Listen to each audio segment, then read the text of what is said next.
I think the really interesting thing about Marta, my character, is that she's working in science at the very cutting edge of her field, and she's incredibly excited by what she's doing. She's very highly paid, and the project is very highly funded by the government, but there are certain things that she does not know and is not allowed to know. She's told not to ask any questions, and I think that probably suits her because she's a bright person, and if she started to think about what she was doing, she would know that there was a huge moral compromise going on. So it's kind of don't ask, don't tell. There's an arc from her being completely helpless to she becomes a kind of warrior, in a sense.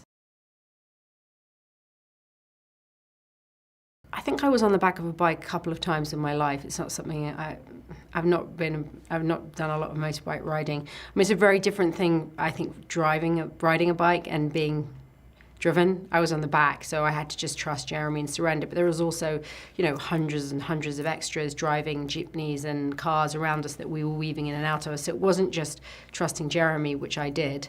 I did trust him. It was all these other random things. I mean, for an accident to occur, the probability was pretty high as far as I was concerned. But I had to surrender. So, but, the good thing about it was I didn't have to act. I was just absolutely terrified, and so was my character, so I didn't have to act, so that was in a way easy.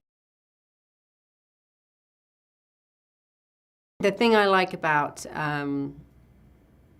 Bourne is the level of realism. So the stunts feel and look very realistic, partly because of Dan Bradley's great directorial skill at directing stunts, but also because they actually just are real. I mean, we were just doing them. So yeah, I mean, there was a certain amount of questions that could be asked, but actually the thing about stunts is you can't really explain them. You just have to do them. So if you saw me asking lots of questions on set, it's probably because I was incredibly anxious and I was trying to just kind of delay it. You just have to do it, and then it's like learning a dance. Well, on the back of a bike, it's just you experience it, and every time you do it, it gets a little bit less scary. Tony's a very unusual director. I've never come across anyone like him in that he's incredibly bright. He's got a very strong intellect. He's a wordsmith. He's got a great sense of control and order, all things that you need to direct.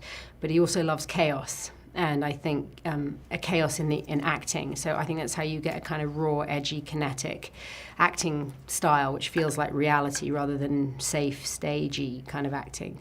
And I've never come across someone with that combination. He's got a real kind of sort of rock and roll streak in him, which by that I mean sort of a raw edginess.